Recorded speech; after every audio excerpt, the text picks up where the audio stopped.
आज हम खो खो खेल के बारे में सामान्य चर्चा करेंगे। सबसे पहले खो खो खेल के इतिहास के बारे में चर्चा करेंगे। इतिहास कहाँ से शुरू हुआ और किस प्रकार से इसके नियम बने और किस प्रकार से अब ये वर्तमान में कार्य कर रहे हैं। देखिए, सबसे पहले हम बात करते हैं खो खो खेल। खो खो मूलतः एक कॉम्पिटिटिव खेल है, यानी द्वंद्वात्मक खेलों की श्रेणी में आता है, जो एक टीम इवेंट की श्रेणी में भी आता है, यानी टीम खेलों की श्रेणी में आता है। देखिए, रन चेज का संशोधित रूप है रन चेज। रन का मतलब दौड़ना और चेज का मतलब होता है पीछा करना, दौड़कर पीछा करना। एक प्रकार का खेल खेला जाता है, उसी का संशोधित रूप क्या है? खो खो है। देखिए, इसके आगे देखिए, प्राचीन रूप में ऐसा माना जाता है कि जब महाभारत का काल था, महाभारत काल में एक रथेड़ा यानी रथ दौड़ की प्रतियोगिता होती थी। उसमें रथ दौड़ से एक दूसरे को पीछा किया जाता था और विपरीत परिस्थिति में यानी रथ को वापस घुमा के मोड़ा जाता था। तो उसी को संशोधित करके उसका जो परिरूप है, परिवर्तित रूप है, जिसे इंग्लिश में हम, हिंदी में तो हम रथेड़ा या रथ दौड़ कहते हैं, इंग्लिश में हम चैरोट कहते हैं। तो इसी का परिरूप यानी परिवर्तित रूप है कौन है? खो खो। फिर देखिए, खो खो मूलतः कौन सी भाषा का शब्द है? तो जो खो खो है वो मूलतः मराठी भाषा का शब्द है, जो महाराष्ट्र में बोली जाती है। तो खो खो मूलतः महाराष्ट्र भाषा यानी मराठी भाषा का शब्द है, जिसका अर्थ क्या होता है? खो खो एक शब्द है जिसका अर्थ होता है गो एंड चेज। क्या होता है? गो एंड चेज, यानी जाओ और पीछा करो। ठीक है, तो ये खो खो का शाब्दिक अर्थ होता है। जो खो खो के नियम हैं, वह नियम 1924 में एक कमेटी बनी थी, जिमखाना पूना कमेटी, महाराष्ट्र में बनी थी। उन्होंने इसके नियमों को बनाया था। सहायता ली थी इसमें हनुमान व्यायाम प्रचारक मंडल बड़ौदा की। इसकी सहायता ली थी हनुमान व्यायाम प्रचारक मंडल बड़ौदा ने। इसको व्यवस्थित किया था नियमों को, और इसके बाद में इस कमेटी को सौंप दिए थे। नियम जो बने थे 1924 में, जिमखाना पूना कमेटी ने एक कमेटी बनी थी कि आप खो खो के नियम बनाइए। इसी कमेटी ने जिमखाना जो बड़ौदा की कमेटी है, 1924 के अंदर जिमखाना बड़ौदा कमेटी द्वारा इनके नियमों का प्रकाशन किया गया। खो खो के जो नियम है उनका प्रकाशन कब किया गया? 1924 में। यदि आपको यह पूछा जाए कि खो खो खेल के नियम कब बने, तो आपको 1924 याद रखना है। ठीक है, फिर आगे है अखिल भारतीय महाराष्ट्र शारीरिक शिक्षा मंडल। बाद में जिमखाना बदल के क्या किसमें परिवर्तित हो गया? अखिल महाराष्ट्र शारीरिक शिक्षा मंडल में परिवर्तित हो गया 1928 के अंदर। तो आपको यह ध्यान रखना है कि खो खो खेल के जो नियम है वो कहां पे बने हैं? वह महाराष्ट्र में बने। कहां बने हैं? महाराष्ट्र में बने हैं। और महाराष्ट्र में भी जिमखाना इंपोर्टेंट है। एक वर्ड आपको याद रखना पड़ेगा, जिमखाना। ये एक स्थान है, जैसे व्यायामशाला होती है या कोई परिसर होता है, खेल परिसर, उसी के नाम से जिमखाना नाम रखा गया था। जिमखाना जो कमेटी बनी थी, वह कमेटी तो पूना में बनी थी, और इसके बाद में प्रकाशन जो हुआ था वह जिमखाना मंडल बड़ौदा ने किया था। और जो 1928 में जिमखाना कमेटी, जो कमेटियां थी, इनको मिलाकर महाराष्ट्र शारीरिक शिक्षा मंडल बना दिया गया। तो आपको ये चीजें याद रखनी पड़ेगी। इसके आगे 1995 में kho kho federation of India की स्थापना की गई। Kho kho federation of India की स्थापना की गई। हिंदी में हम कहते हैं भारतीय खो खो संघ, KKFI के नाम से जाना जाता है। तो यदि आपसे पूछा जाए कि KKFI की स्थापना कब हुई है, तो आपको सीधा सीधा उत्तर देना है 1955, यानी 1955 के अंदर KKFI की स्थापना की गई। 1960 में KKFI के तत्वाधान में प्रथम राष्ट्रीय चैंपियनशिप आयोजित की गई विजयवाड़ा के अंदर। कहां पे? प्रथम पुरुष राष्ट्रीय चैंपियनशिप आयोजित की गई, यह विजयवाड़ा में आयोजित की गई। और 1961 के जस्ट इसके एक साल पश्चात में महिला राष्ट्रीय चैंपियनशिप का भी प्रारंभ किया गया। वह किया गया कोल्हापुर के अंदर। कहां किया गया? कोल्हापुर के अंदर। तो ये आपको याद रखने योग्य तथ्य हैं जो खो खो से संबंधित है। और 1996 में एशियन चैंपियनशिप कलकत्ता में आयोजित की गई, जिसमें भारत के अलावा अन्य देशों ने भी भाग लिया। जो एशियन देश है उन्होंने भाग लिया था। तो ये हिस्ट्री के प्रारूप में ये इंटरनेशनल रूप से महत्व है। ये इंडियन या फेडरेशन में जो टूर्नामेंट हुए उनके रूप में महत्वपूर्ण है। ये फेडरेशन के लिए महत्वपूर्ण है, ये नियमों के लिए महत्वपूर्ण है, और ये उत्पत्ति और नाम के रूप में महत्वपूर्ण है। ये कुछ तथ्य हैं जो मैंने आपको लिखवाए हैं। अब देखिए कुछ इंपोर्टेंट व्यक्ति है जो खो खो खेल से संबंधित हैं, पहले कौन थे और अभी वर्तमान में कौन है, उनके बारे में चर्चा करेंगे।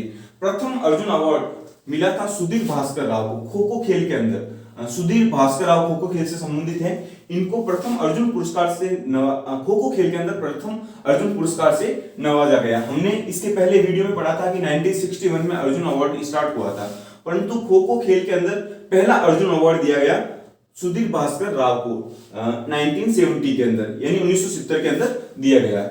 और प्रथम द्रोणाचार्य पुरस्कार गोपाल पुरुषोत्तम फड़के को दिया गया, ये वर्ष 2000 के अंदर दिया गया। ये दोनों आपको हिस्ट्री के पॉइंट ऑफ व्यू याद रखने हैं कि प्रथम अर्जुन पुरस्कार किसे दिया गया और प्रथम द्रोणाचार्य पुरस्कार किसे और कब दिया गया। 1970 में सुधीर राव भास्कर को प्रथम अर्जुन पुरस्कार दिया गया और वर्ष 2000 के अंदर प्रथम द्रोणाचार्य अवार्ड पुरुषोत्तम फड़के को, गोपाल पुरुषोत्तम फड़के को दिया गया। अब वर्तमान के कुछ पदों की बात करें तो वर्तमान में हम, क्योंकि राजस्थान में पीटीए का एग्जाम देने वाले हैं हम सभी, तो इसमें राजस्थान खो खो संघ के जो अध्यक्ष हैं वह है भंवर सिंह पलारा। वर्तमान में उनके चुनाव हुए थे और भंवर सिंह पलारा को निर्विरोध अध्यक्ष पद पर बिठाया गया। राजस्थान खो खो संघ के जो अध्यक्ष हैं वह है भंवर सिंह पलारा और राजस्थान खो खो संघ की जो सचिव हैं परवीन बानो है। कौन है? परवीन बानो। हालांकि अभी भी इंटरनेट पे डॉक्टर असगर अली सर को बताया जा रहा है, परंतु डॉक्टर असगर अली सर अब नहीं है। अब कौन है? परवीन बानो जी हैं। डॉक्टर असगर अली सर का परिचय तो अमूमन उनके विद्यार्थी तो जानते ही हैं, अजमेर से बिलोंग करते हैं और मेरे गुरु भी हैं। कुछ टीचर्स ऐसे होते हैं जिनको हम हार्ट से यानी अपने दिल से गुरु मानते हैं, तो उनकी श्रेणी में एक teacher doctor Asghar Ali sir भी हैं, जिन्हें मैं शायद कभी भुला नहीं पाऊंगा, क्योंकि उनके जो स्टूडेंट्स के ऊपर जो एहसान है, एक स्टूडेंट को किस तरह अपने बच्चे की तरह ट्रीट किया जाता है, वो मैंने उनसे सीखा है। तो डॉक्टर असगर अली सर जो पहले सचिव थे खो खो के, राजस्थान खो खो संघ के, अब वर्तमान में कौन है उनकी जगह पे? परवीन बानो है।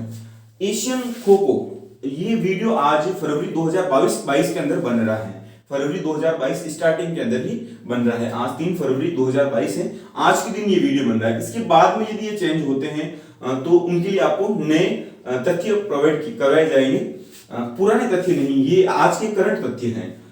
एशियन खो खो संघ, एशियन खो खो महासंघ के अध्यक्ष कौन है? राजू मेहता जी हैं और भारतीय खो खो संघ के अध्यक्ष हैं सुधांशु मित्तल जी। ये इंटरनेशनल लेवल पे भारतीय खो खो संघ बना हुआ है, इनके इंटरनेशनल बॉडीज हैं। सुधांशु मित्तल जी भारतीय खो खो संघ के अध्यक्ष हैं। आपको ये चीज ध्यान रखनी है।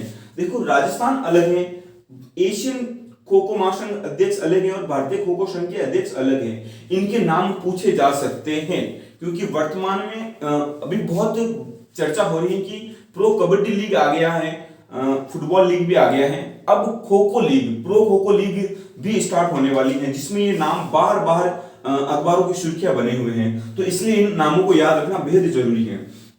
वापस एक बार पढ़ते हैं। एशियन खो खो महासंघ के अध्यक्ष हैं राजू मेहता जी, भारतीय खो खो संघ के अध्यक्ष हैं सुधांशु मित्तल जी, और इंटरनेशनल जनरल सेक्रेटरी कौन है खो खो के? तो international general secretary kho kho के हैं रोहित कुमार हल्दानिया जी, और Indian general secretary of kho kho, ये इंटरनेशनल जनरल सेक्रेटरी है, ये Indian general secretary of kho kho, plus इनको इंटर बॉडी वर्किंग सेक्रेटरी भी कहा जाता है। ये है महेंद्र सिंह जी त्यागी, जो Indian general secretary of kho kho है, महेंद्र सिंह जी त्यागी। तो इस प्रकार से ये कुछ वर्तमान पद हैं जो अमूमन अभी लेटेस्ट नेट पर या बुक पर मिलना असंभव है, परंतु डॉक्टर असगर अली सर की सहायता से और अन्य विद्वानों की सहायता से मैंने इनको सर्च किया है और आपको बताए हैं। तो आप इनको एक बार सरसरी दृष्टि से देख लीजिए।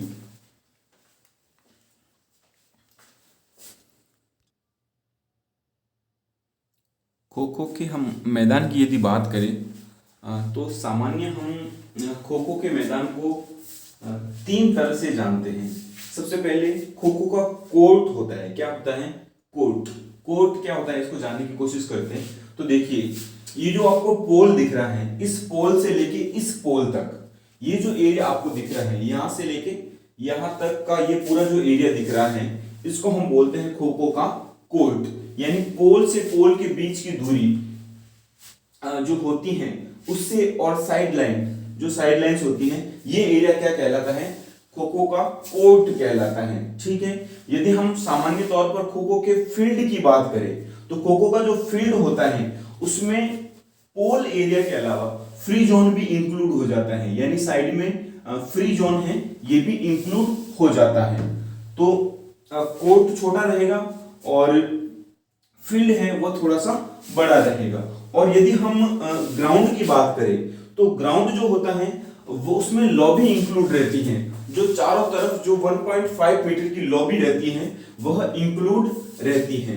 तो सामान्य तौर पे हम आज खो खो की जो कोर्ट, फील्ड और ग्राउंड की बात करेंगे कि किस प्रकार से इसमें खो खो में क्वेश्चन पूछे जाते हैं।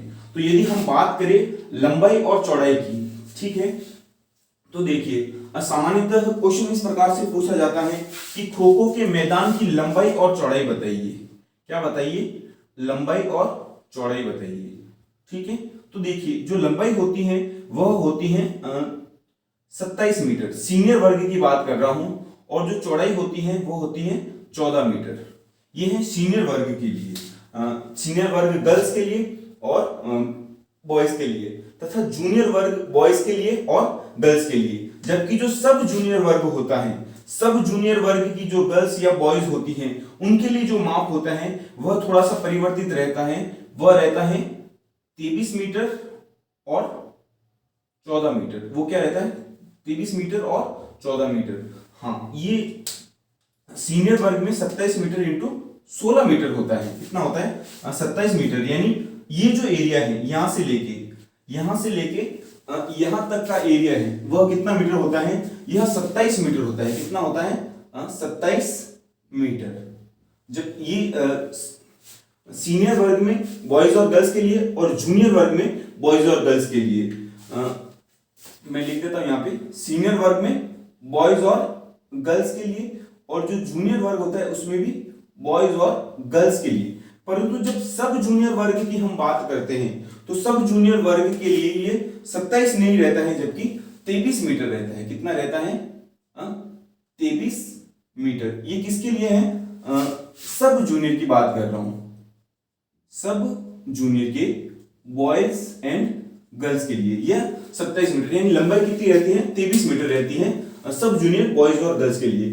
जबकि सीनियर वर्ग में 27 मीटर रहती है सब जूनियर बॉयज और गर्ल्स, और जूनियर बॉयज और गर्ल्स का सेम ही मेजरमेंट रहता है। तो हम यहाँ पे खो खो के मैदान यानी फील्ड की बात कर रहे हैं। अब इसके बाद में ये तो लंबाई आ गई। अब चौड़ाई की यदि बात करें तो जो ये चौड़ाई है ये होती है 16 मीटर। कितनी होती है? 16 मीटर तो होती है सीनियर वर्ग में। किसमें होती है? जो सीनियर वर्ग है तथा जूनियर वर्ग है दोनों में। और 14 मीटर होती है, 14 मीटर होती है सब जूनियर वर्ग में। किसमें? सब जूनियर वर्ग में। जो चौड़ाई होती है वह यहां से यहां तक का माप कितना होता है? 14 मीटर होता है सब जूनियर वर्ग में, और सीनियर और जूनियर वर्ग में होता है 16 मीटर। तो हम यहाँ पे मैदान की बात कर रहे हैं, यानी फील्ड की बात कर रहे हैं, तो ये मैदान का ये माप आएगा। ठीक है, आपको सीधा सीधा यहीं से क्वेश्चन पूछा जाएगा कि जूनियर वर्ग में या सीनियर वर्ग में और जूनियर वर्ग में खो खो के मैदान का माप लिखिए। तो आपको 27 इंटू 16 लिखना है। इसमें बॉयज एंड गर्ल्स दोनों इंक्लूड हैं, बॉयज एंड गर्ल्स दोनों इंक्लूड हैं। जबकि सब जूनियर वर्ग की यदि हम बात करें, सब जूनियर वर्ग की हम बात करें तो बॉयज एंड गर्ल्स के लिए इसका जो मेजरमेंट रहता है वह रहता है 23 इंटू 14 मीटर। ठीक है, तो ये आपको याद रखना है। ये लंबाई और चौड़ाई की बात होगी। अब हम यदि फ्री जोन की बात करें तो फ्री जोन दोनों में ही कॉमन ही रहता है, सीनियर वर्ग में और जूनियर वर्ग में 1.5 मीटर का होता है। जब चौड़ाई तो कॉमन रहती है, जबकि फ्री जोन की जो लंबाई होती है वो मैंने आपको बता ही दिया 16 मीटर तो होती है सीनियर वर्ग में, और सब जूनियर वर्ग में होती है 14 मीटर। तो ये आपको याद रखना है, ये मेजरमेंट बहुत ज्यादा इंपॉर्टेंट है। अब मैं आपको यदि बात करूं कि जो प्रथम बॉक्स हैं, ये बॉक्स बने हुए होते हैं जो खो खो का मैदान, इसमें 8 बॉक्स रहते हैं जिसमें खिलाड़ी विपरीत दिशा में बैठते हैं, यानी एक इधर मुंह करके बैठेगा तो एक इधर, एक इधर, एक इधर, एक इधर, एक इधर, इस प्रकार से। तो यदि हम बात करें कि अब पोल से प्रथम बॉक्स की दूरी कितनी रहेगी तो वह रहेगी 2.5 मीटर कितनी रहेगी, 2.5 मीटर। इधर से भी बात करें कि पोल से प्रथम बॉक्स की दूरी कितनी रहेगी, तो 2.5 मीटर, जबकि यही सब जूनियर वर्ग में कितनी रहेगी, 2.15 मीटर रहेगी, 2.15 मीटर रहेगी। यदि हम बॉक्स से बॉक्स के बीच की दूरी की बात करें कि इधर भी बॉक्स है इधर भी बॉक्स है, या बॉक्स के बीच की दूरी कितनी है, बॉक्स से बॉक्स के बीच की दूरी, तो यह दूरी 7 दूरी होती है, 1 2 3 4 5 6 और 7, क्योंकि ये पोल से बॉक्स की दूरी है। तो ये सामान्य दूरी होती है बॉक्स से बॉक्स के बीच की, ये होती है 2.3 मीटर। कितनी होती है, 2.3 मीटर, यानी 2 मीटर और 30 सेंटीमीटर। यदि हम सब जूनियर वर्ग की बात करें तो यह होती है 1.90 मीटर या 1.9 मीटर, यानी 1 मीटर और 90 सेंटीमीटर। और यदि पोल से प्रथम बॉक्स की दूरी की बात करें तो ये होती है 2.55 मीटर सीनियर वर्ग में और जूनियर वर्ग में, और सब जूनियर वर्ग में होती है 2.15 मीटर। इसके बाद में यदि हम बात करें कि सीटिंग बॉक्स, ये आपके सामने सीटिंग बॉक्स बना हुआ है, इस सीटिंग बॉक्स का क्या आकार रहेगा, ठीक है। तो हम सीटिंग बॉक्स की बात करें, यदि जूनियर एवं सीनियर वर्ग की हम बात करें तो जो सीटिंग बॉक्स का आकार रहता है वह रहता है 35 सेंटीमीटर इंटू 30 सेंटीमीटर, जबकि यही हम यदि जूनियर वर्ग की बात, सब जूनियर वर्ग की बात करें तो इसका आकार आ जाएगा 30 सेंटीमीटर इंटू 30 सेंटीमीटर। ये सेंटीमीटर में है, किसमें है, सेंटीमीटर में है, ठीक है। या फिर हम इनको 0.352 मीटर भी बोल सकते हैं, 0.30 मीटर बोल सकते हैं। इसमें पॉइंट लगाते ही मीटर में आ जाएगा, किसमें आ जाएगा, मीटर में आ जाएगा। तो ये सामान्य सी बात है। तो ये सीटिंग बॉक्स का मेजरमेंट, लंबाई और चौड़ाई हो गया। इसके आगे यदि हम सीटिंग बॉक्स के अलावा बात करें कि पोल से पोल के बीच की दूरी कितनी रहेगी, पोल से पोल के बीच की दूरी आपको बता दी गई थी। पोल से पोल के बीच की दूरी होती है 24 मीटर। कितनी होती है, जो सीनियर वर्ग और जूनियर वर्ग होता है उसमें 24 मीटर होती है, जबकि सब जूनियर वर्ग होता है उसमें 20 मीटर होती है। कितनी होती है, 20 मीटर होती है पोल से पोल के बीच की दूरी। यदि हम क्रॉस लाइनों की बात करें, ये देखिए आपके सामने क्रॉस लाइनें बनी हुई हैं। यदि क्रॉस लाइनों की संख्या की बात करें तो क्रॉस लाइनों की संख्या 8 होती है। कितनी होती है, 8 होती है। तो क्रॉस लाइनों की यदि हम बात करें तो सीनियर वर्ग में या जूनियर वर्ग में क्रॉस लाइनों की जो लंबाई होती है वह होती है 16 मीटर और चौड़ाई होती है 35 सेंटीमीटर या 0.35 मीटर, ठीक है। जबकि सब जूनियर वर्ग की बात करें तो ये होती है 14 मीटर और 0.30 मीटर, ठीक है। चौड़ाई की बात करें तो 0.30 मीटर होगी और लंबाई की बात करें तो 14 मीटर होगी। किसकी बात कर रहे हैं हम कर रहे हैं क्रॉस लाइन की बात। क्रॉस लाइन यदि सीनियर वर्ग की हम बात करें तो ये होगी 16 इंटू 0.35 मीटर, ठीक है, दोनों मीटर में ही है। और यदि सब जूनियर की बात करें तो ये होगी 14 इंटू 0.30 मीटर, ठीक है। ये भी 14 भी मीटर में है, 16 भी मीटर में ही है। सभी मेजरमेंट मीटर में ही याद करेंगे तो अच्छा रहेगा। इसके बाद में हम यदि लाइन की बात करें, लाइन की मोटाई, ये जो आपके सामने लाइनें बनी हुई हैं, पर्टिकुलर लाइनें बनी हुई हैं, इनकी मोटाई कितनी होती, इस लाइन की मोटाई कितनी होगी, तो ये हर एक लाइन 5 सेंटीमीटर मोटी होती है। कितनी होती है, 5 सेंटीमीटर मोटाई युक्त होती है, जो कि अमूमन सभी गेम्स में कितनी होती है, 5 सेंटीमीटर मोटाई ही होती है, एक ज्वेलिन थ्रो को छोड़कर और एक फुटबॉल की साइड लाइनों को छोड़कर। इन दोनों के अलावा सभी गेम्स में लगभग सभी गेम्स में 5 सेंटीमीटर ही होती है। इसके आगे की हम बात करें कि पोल, जो पोल लगे हुए हैं, मान लीजिए कि ये यहाँ पे पोल लगा हुआ है, इस पोल की लंबाई कितनी होगी, तो इस पोल की जो लंबाई होती है वह होती है, पोल की लंबाई की यदि बात करें तो ये होती है 1.20 मीटर से 1.25 मीटर। कितनी होती है, 1.20 मीटर से 1.25 मीटर, या हम सामान्य भाषा में इसको 4 फीट भी बोल सकते हैं। कितना बोल सकते हैं? 4 फीट भी बोल सकते हैं। यदि हम पोल की चौड़ाई की बात करें कि भाई इस पोल का व्यास कितना होगा, इस पोल का व्यास कितना होगा, यहां से लेके यहां तक ये जो पोल है वो कितना मोटाईदार है, कितना व्यास होगा, तो इसका जो व्यास होता है, पोल का जो व्यास होता है वह होता है 10 सेंटीमीटर। कितना होता है? 10 सेंटीमीटर। ठीक है, तो इसके आगे हम बात करते हैं लॉबी की। जब हम साइड एरिया, साइड लाइन के बाहर की बात करते हैं तो 1.5 मीटर की लॉबी बनाई जाती है चारों तरफ। कितने मीटर की? 1.5 मीटर की लॉबी बनाई जाती है चारों तरफ। इस लॉबी को यदि हम इस मैदान में इंक्लूड कर दे तो हम इसे ग्राउंड कहते हैं। क्या कहते हैं? ग्राउंड कहते हैं।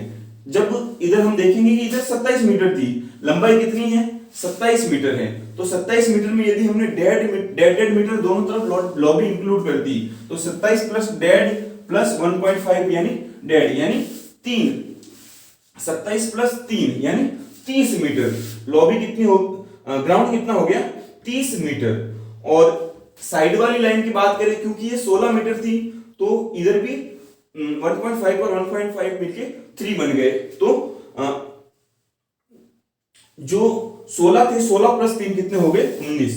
तो लॉबी युक्त जो मैदान होता है इसको हम ग्राउंड के नाम से जानते हैं, जिसकी लंबाई और चौड़ाई 30 × 19 मीटर होती है सीनियर और जूनियर वर्ग में, और 26 × 17 मीटर होती है सब जूनियर वर्ग में। जबकि हम सामान्य मैदान की बात करें या खो खो के फील्ड की बात करें तो ये 27 × 16 मीटर होता है सीनियर और जूनियर वर्ग में, और सब जूनियर वर्ग में बॉयज और गर्ल्स के लिए होता है 23 × 14 मीटर। और यदि हम कोर्ट की बात करें, खो खो का कोर्ट, तो कोर्ट में पोल टू पोल के बीच की दूरी इंक्लूड होगी और साइड लाइनों के बीच का मैदान आएगा। इसमें फ्री जोन और लॉबी इंक्लूड नहीं होंगे, तो इसका जो मेजरमेंट आएगा वो आएगा 24 × 16 मीटर सीनियर और जूनियर वर्ग में, और सब जूनियर वर्ग में आएगा 20 × 14 मीटर। तो ये बातें आपको खो खो के अंदर ध्यान में रखनी है। मैंने एक कैलकुलेशन की है, यहाँ पे देखिए 1.5 × 2, ये देखिए 1.5 इधर भी है, 1.5 इधर भी है, इन दोनों को जब मैंने जोड़ा तो आ गया 3 मीटर। कितना आ गया? 3 मीटर। अब हमारे पास में 2.55 मीटर की दो दूरियां हैं, ये 2.5 मीटर की दूरी और ये भी 2.5 मीटर की दूरी, इन दो दूरियों को जोड़ा तो आ गया दो दूरियों को जोड़ा यानी मल्टीप्लाई किया 2 से तो आ गया 5.10 मीटर। अब देखिए हमारे पास जो सीटिंग बॉक्स के बीच का एरिया है 1 2 3 4 5 6 और 7, इनको हमने जोड़ा मल्टीप्लाई किया 2.3 × 7 यानी 16.10 16.10।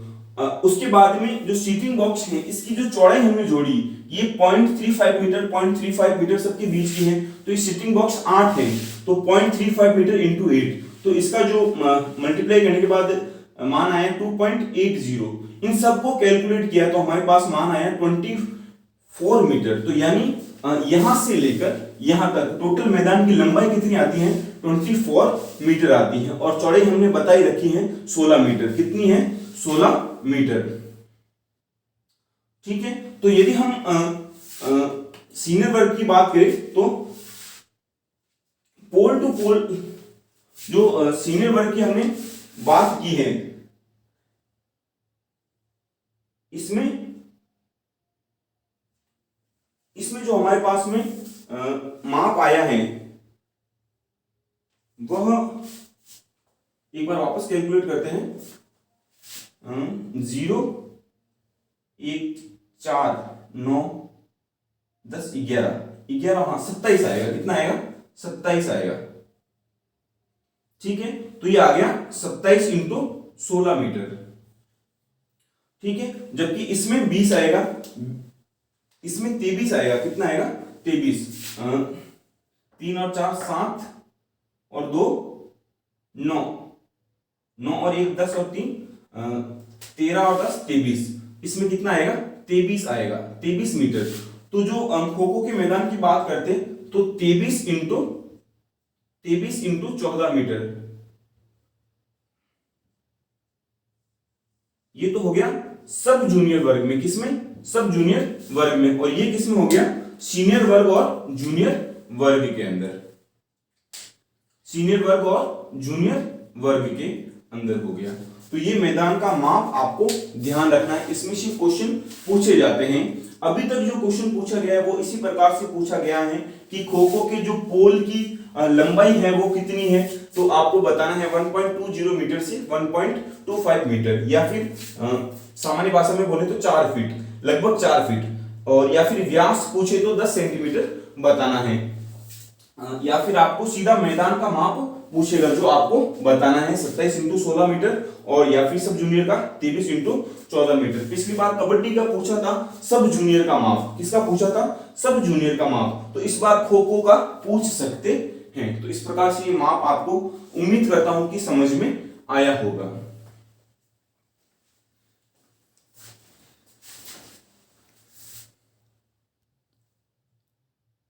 इस वीडियो के अंत में हम कुछ अभी जो नवीन परिवर्तन आए हैं उसके बारे में बात करेंगे। अभी 2 दिन पहले यानी लगभग 2 फरवरी को इस प्रकार के नियम आए हैं कि अब खो खो के जो खिलाड़ी होंगे, मुख्य खिलाड़ी तो 9 ही रहेंगे, पर जो अतिरिक्त या सब्स्टिट्यूट खिलाड़ी होते हैं उनकी संख्या 6 कर दी गई है, और इस प्रकार से कुल संख्या 15 हो गई है। पुराने समय में यानी अभी 4 दिन पहले फरवरी 2022 से पहले यानी जनवरी 2022 तक इन खिलाड़ियों की संख्या, टोटल खिलाड़ियों की संख्या एक टीम में 12 होती थी। कितनी होती थी, 12, 9+3 होती थी। अब इसे परिवर्तित करके 9+6 कर दिया गया है। अब देखिए टाइम की अगर बात करें कि खो खो में टाइम टोटल कितना होता है, तो कुल खो खो का जो सीनियर वर्ग और जूनियर वर्ग का खेल है वह 36 मिनट तक खेला जाता है। कितने मिनट तक, 36 मिनट तक खेला जाता है। हम बात कर रहे हैं यहाँ पे सीनियर वर्ग और जूनियर वर्ग के बॉयज और गर्ल्स की। देखिए 9 मिनट की एक टर्म होती है, उसके बाद में 5 मिनट का ब्रेक होता है, और उसके बाद में वापस 9 मिनट की एक टर्म होती है। इसे एक इनिंग कहते हैं, यानी एक इनिंग में 2 टर्म होती हैं। उसके बाद में मिड टाइम आ जाता है। क्या आ जाता है, मिड टाइम। ये इसमें 9 मिनट का अंतराल आता है, और उसके बाद में वापस से 2 टर्म, 9 मिनट की 2 टर्म चलती हैं, यानी एक इनिंग और चलती है। इसके बीच में भी 5 मिनट का ब्रेक दिया जाता है। यानी टोटल यदि खेल के समय की बात करें तो 36 मिनट तक एक खो खो का खेल खेला जाता है सीनियर और जूनियर वर्ग में। यदि हम सब जूनियर वर्ग की बात करें तो सब जूनियर वर्ग में 7 मिनट का एक टर्म होता है, उसके बाद में 2 मिनट का अंतराल होता है, और 7 मिनट का एक वापस और टर्म होता है। उसके बाद में हाफ टाइम हो जाता है, इसमें 7 मिनट का ब्रेक होता है, और फिर वापस से 7-7 मिनट के 2 टर्म खेले जाते हैं, जिनके बीच में 2 मिनट का गैप दिया जाता है। यानी खो खो में यदि इनिंग की बात करें तो 2 इनिंग होती हैं, और प्रत्येक इनिंग में 2 टर्म होते हैं। कितने होते हैं, यानी टोटल 4 टर्म होते हैं। और सब जूनियर वर्ग का जो गेम है वह 28 मिनट तक चलता है। कितने मिनट तक, 28 मिनट हो गए। यानी खेल कितनी देर तक खेला जाएगा, ब्रेक टाइम को यदि छोड़ दे तो 28 मिनट तक खेल खेला जाएगा। मान लीजिए कि इस समय के अंदर ये टीमें बराबर हैं, तो अतिरिक्त समय दिया जाता है। क्या दिया जाता है, अतिरिक्त समय दिया जाता है। अतिरिक्त समय कितना मिलता है, 9 मिनट, 5 मिनट का ब्रेक और 9 मिनट, ये अतिरिक्त समय दिया जाता है। और सब जूनियर वर्ग में 7 मिनट, 2 मिनट का ब्रेक और वापस 7 मिनट, यानी 14 मिनट का अतिरिक्त समय दिया जाता है। इसमें 18 मिनट का अतिरिक्त समय दिया जाता है। तो ये इस प्रकार से आपको समय भी याद रखना है, ये भी इंपॉर्टेंट है। अब हम यदि बात करें कि खो खो खेल के अंदर निर्णायक कितने होते हैं, तो टोटल 6 निर्णायक होते हैं। इसमें से एक रेफरी होता है, 2 एम्पायर होते हैं, एक टाइम कीपर होता है, और 2 स्कोरर होते हैं। तो टोटली 6 निर्णायक होते हैं। यदि हम स्किल्स की बात करें कि खो खो में किस प्रकार की स्किल्स दिखाई जाती हैं या मूल स्किल कौन कौन सी हैं, तो इसमें है पोल ड्राइव, रनर, जैसे पोल ड्राइव यानी पोल के ऊपर ड्राइव लगाना, और रनर कौन होते हैं, जो दौड़ते हैं, जिनको चेजर चेज करते हैं। यानी इन रनर जो होते हैं ये 3-3 के ग्रुप, 3-3 के जोड़े में होते हैं, क्योंकि मुख्य खिलाड़ी 9 होते हैं। तो एक बार मैदान में 3 रनर आते हैं। कितने आते हैं, 1, 2 और 3। ये दौड़ते रहते हैं और इनको खिलाड़ी चेज करते रहते हैं। एक खिलाड़ी इनको चेज करता रहता है और बाकी 8 खिलाड़ी बैठे रहते हैं। तो आपको इस प्रकार से ध्यान रखना है कि जो रनर की संख्या है एक समय में अधिकतम कितनी हो सकती है, 3 हो सकती हैं। तो ये तीनों आउट हो जाएंगे, मान लीजिए एक आउट हो गया, फिर दूसरा आउट हो गया, तीसरा जैसे आउट होता है तो फिर वापस नेक्स्ट 3 आते हैं अंदर, ठीक है। और इस प्रकार से इनको चेज किया जाता है। यदि चेन की बात करें तो सिंगल चेन और डबल चेन से खेला जाता है। और बैक खो की बात करें, जब कोई फाउल हो जाता है या जब गेम को स्टार्ट किया जाता है तो बैक खो दी जाती है। बैक खो के उपरांत गेम शुरू किया, वापस से शुरू किया जाता है। तो ये स्किल थी। अब यदि हम पुरस्कार की बात करें तो एकलव्य पुरस्कार है जो मेंस को दिया जाता है, जो पुरुष वर्ग है उनको दिया जाता है एकलव्य पुरस्कार। तो इस प्रकार से ये इंपॉर्टेंट क्वेश्चन यहाँ पे बनता है जो मैं अंतिम पार्ट में बता रहा हूं कि यदि आपसे पूछा जाए एकलव्य पुरस्कार का संबंध किससे है, तो एकलव्य पुरस्कार का संबंध खो खो खेल में पुरुष वर्ग से है, यानी मेंस से, मेन वर्ग से है। और रानी लक्ष्मीबाई पुरस्कार का संबंध किस वर्ग से, ये अन्य किसी खेल में नहीं दिया जाते हैं, खो खो खेल में ही दिए जाते हैं। तो रानी लक्ष्मीबाई पुरस्कार का संबंध किस खेल से है, वुमेन को दिया जाता है खो खो खेल के अंदर। और वीर यानी सीनियर वर्ग हो गया, ये कौन सा वर्ग हो गया, सीनियर वर्ग, ठीक है। ये दोनों सीनियर वर्ग के मेन और वुमेन्स को दिया जाता है। फिर वीर अभिमन्यु पुरस्कार और जानकी पुरस्कार, ये जूनियर वर्ग में बालक को और बालिका को दिया जाता है। अभिमन्यु पुरस्कार तो बालक को दिया जाएगा और जानकी पुरस्कार जूनियर वर्ग की बालिका को दिया जाएगा। तो इस प्रकार से उम्मीद करता हूं कि खो खो आपको समझ में आएगा। वस्तुतः खो खो अच्छा खेल है, क्योंकि भारतीय मूल का खेल है, तो शारीरिक शिक्षा के एग्जाम में इनका क्वेश्चन बनता ही बनता है। एक बार इनको आपको अच्छे से पढ़ना ही पड़ेगा। धन्यवाद।